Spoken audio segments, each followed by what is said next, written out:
तो जय शनिदेव दोस्तों आपने देखा रहेगा कि बहुत सारी ऐसी दुकानें हैं जो हर शनिवार को 7 मिर्ची और एक नींबू और नीचे जो ब्लैक कलर का जो उसे कोयला बोल सकते हैं या कोई रबड़ का बोल सकते हैं, उसमें धागा लगा के वो हर शनिवार को नींबू का लटकाते हैं। तो क्या वास्तव में जो आप जो नींबू लटकाते हैं, जो नींबू मिर्च का जो ये टोटका है, पूरे अपने इंडिया में हर जगह प्रसिद्ध है, हर दुकान में लोग करते हैं। तो क्या वास्तव में इस नींबू मिर्च को लटकाने से बेनिफिट होता है? तो आप आज जो इस वीडियो में हम चर्चा करने वाले हैं, आपको कुछ राज की बात बताने वाले हैं, जिससे कि आप जो डेली जो ये सारी क्रियाएं करते हैं, जो शनिवार को जो ये क्रियाएं करते हैं, तो वास्तव में वो करनी चाहिए कि नहीं करनी चाहिए। देखो, सबसे पहले तो मैं आपको बता देता हूँ कि जो आप स्वयं नींबू अलग से लाते हैं, मिर्ची अलग से लाते हैं, फिर उसको तार या फिर कोई भी धागे से आपको उसको बना के आप खुद ही उसे लटका देते हैं, तो मैं आपको बता देता हूँ कि उससे कोई भी फर्क नहीं पड़ता है, उससे कोई भी ऐसी चीज़ें नहीं होती हैं। तो ये पूरी एक मन के अंदर पूरी मिथ्या है, एक गलत धारणा है। दूसरा कि बाजार से भी मिलता है रेडीमेड, अगर कहीं से दुकान वाले जो बेचते हैं, शनिवार को जो बेचते हैं, तो आप वहां से ला के भी उसे लटका देते हैं, तो भी कोई बेनिफिट नहीं होता है, कोई भी फायदा नहीं होता है। मैं आपको फायदे के बारे में बताऊंगा कि कैसे करने से आपको दुकान में फायदा होता है और आखिर में ये लगाने से क्या फायदा होता है। देखो, ये जो नींबू मिर्च का जो टोटका है पूरे इंडिया में प्रसिद्ध है, यानी कि विख्यात है, हर कोई व्यक्ति लगाता है।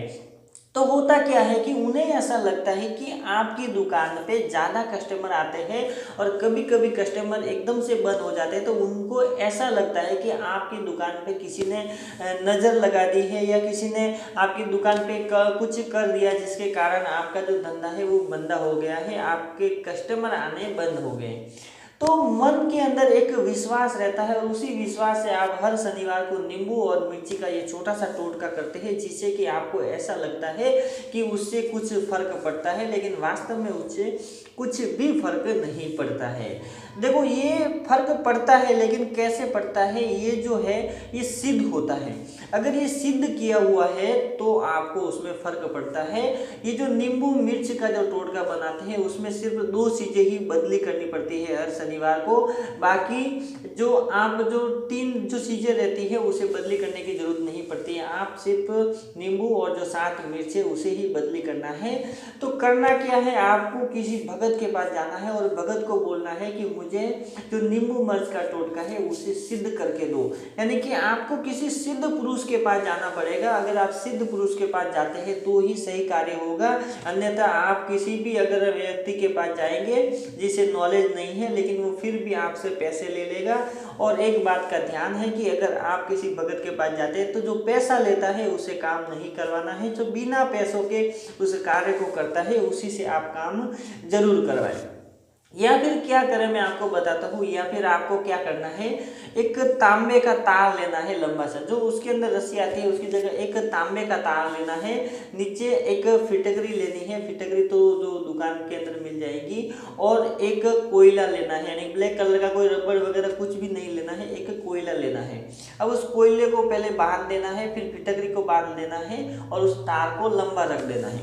अब करना क्या है कि आप शनिवार के दिन एक नींबू और 7 मिर्च को लेके उसको बनाना है, और बनाने के बाद आपको किसी हनुमान जी के मंदिर में जाना है, और हनुमान जी के मंदिर में आप जाएंगे तो हनुमान जी की अगर मूर्ति रहेगी तो उस मूर्ति के चारों बाजू जो सिंदूर है वो सिंदूर आपको दिखाई देगा वहाँ पे, जो कि पूरा तेल में गीला हुआ रहेगा। तो उन हनुमान जी जो मूर्ति है उस मूर्ति के चरणों में, यानी उनकी मूर्ति के चरणों में उसे रख देना है, और जो जो सिंदूर रहता है उससे उस नींबू के ऊपर तिलक करना है, और 5 मिनट तक हनुमान जी से प्रार्थना करनी है।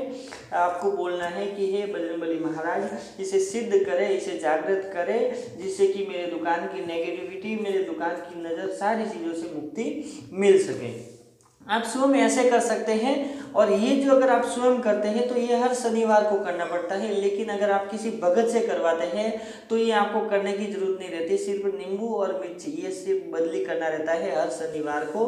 और ये चीज़ें बदली करके अगर आप लगवाते हैं तो उससे फायदा क्या होता है मैं आपको बताता हूँ। एक तो किसी भी व्यक्ति की बुरी नज़र आपकी दुकान पे नहीं लगेगी। सबसे ज़्यादा आजू बाजू वाले या सामने वाले रहते हैं वो उनकी नज़र लगती है, क्योंकि कभी कस्टमर ज़्यादा होते हैं आपकी दुकान पे तो वो कहते हैं कि बाबा बहुत ज़्यादा ग्राहकी है, इनकी ग्राहकी अच्छी है, तो ऐसे फर्क पड़ता है।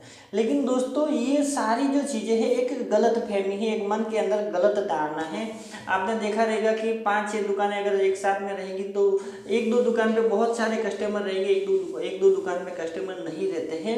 तो कस्टमर और ग्राहक जिनके ज़्यादा रहते हैं वो दुकानदार वाला आप देखा रहेगा आपने कि वो अपनी दुकान पे ध्यान ज़्यादा देता है। जैसे दोस्तों हम आज्ञा चक्र पे ध्यान देते तो आज्ञा चक्र खुलता है, मूलाधार चक्र पे ध्यान लगाएंगे तो मूलाधार चक्र खुलेगा।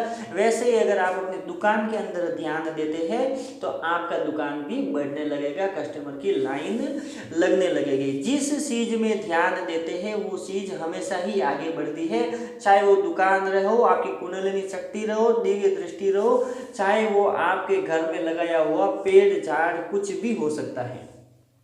तो जिस चीज़ में ध्यान ज़्यादा देते हैं वो चीज़ हमेशा ही बढ़ती है, उस चीज़ में हमेशा ही कार्य होता रहता है, तो वो हमेशा ही आगे बढ़ते। हर चीज़ में ध्यान देना जरूरी है। बाकी तो छोटे मोटे टोटके बहुत है जो कि एक गलत फहमी है, और एक वास्तव में जो होते थे वो पहले सही होते थे, अभी ऐसा कुछ भी नहीं होता है। और तो दोस्तों ये तो हो गया जो नींबू मिर्च का जो टोटका है। और अगर मैं आपको बता देता हूँ कि कभी अगर आपकी दुकान पे आपको लगे कि किसी की नज़र हो गई है तो एक सरल सा उपाय मैं आपको बता देता हूँ कि तो एक आपको कटोरी में थोड़ा सा कपूर लेना है और थोड़ी सी लवंग लेनी है। उस कटोरी में लवंग और जो कपूर है वो आपकी दुकान का जो काउंटर रहता है जहाँ पे आप पैसे रखते हैं वो वाला काउंटर, उस काउंटर के ऊपर रखना है। और सुबह दीपक अगरबत्ती वगैरह देवी देवताओं की पूजा पाठ सब करने के बाद आपको पूरी दुकान के अंदर एक गंगा जल की इतनी सी बोतल मिलती है वो ला के रखना है। अगर ओरिजिनल कोई जाता है तो मंगवा के रखना चाहिए, वो बहुत अच्छा रहता है। तो गंगा जल अगर आपको मिले तो अच्छी बात है, नहीं तो गोमूत्र, यानी कि ये दोनों चीज़ों में से कोई भी रख सकते हैं। और गोमूत्र अगर होता है तो और भी अच्छी बात है। तो पूजा पाठ करने के बाद क्या करना है, सुबह ही पूजा पाठ करते हैं, देवी देवताओं से प्रार्थना करते हैं, उसके बाद पूरी दुकान पे गौमूत्र या फिर गंगा जल का छिड़काव करें। और छिड़काव करने के बाद जो कपूर और लवंग आपने कटोरी में जो काउंटर के ऊपर रखा है उसको जला ले। और जलाने के बाद जो आपके मंदिर में कुल देवता या कुल देवी जो भी है आप जिनको इष्ट मानते हैं उनसे प्रार्थना करनी है, उनसे निवेदन करना है। देखो हर चीज निवेदन से और प्रार्थना से होती है, ये सूक्ष्म जगत की बातें हैं। जो आपको दिखाई नहीं देता है इसका मतलब ये नहीं होता कि वो नहीं होता है। आपकी जो आप प्रार्थना करते हैं वो भी उनके यहाँ पहुँचती है, उन्हें सुनाई देती है। जो आप मन में बोलते हैं वो भी सुनाई देता है। तो सिर्फ प्रार्थना करने मात्र से ही आपकी सारी बातें सुनते हैं और आपका जो कार्य है वो करने लगते हैं, क्योंकि आप उनको रोज दीपक अगरबत्ती नारियल वगैरह चढ़ाते हैं, उनको भोग देते हैं। तो भगवान किसी का एहसान नहीं रखते हैं, जो आप देते हैं उससे 10 गुना आपको हमेशा ही लौटाते ही हैं। तो बस दोस्तों यही चीज़ें हैं, कुछ मैंने आपको इसके बारे में बताई, क्योंकि बहुत सारी वीडियो देखी थी मैंने यूट्यूब पे और कुछ गलत बातें भी बताई थी। इसके लिए मुझे ऐसा लगा कि मुझे सही राह आपको दिखानी चाहिए। तो जय शनिदेव दोस्तों, अगर आपको वीडियो अच्छी लगती है तो वीडियो को लाइक कीजिएगा, शेयर कीजिएगा अपने दोस्तों के साथ। अगर आप मेरे चैनल पर नए तो चैनल को सब्सक्राइब जरूर कीजिएगा ताकि ऐसी ही वीडियो आपको मिलती रहे। तो जय शनिदेव दोस्तों।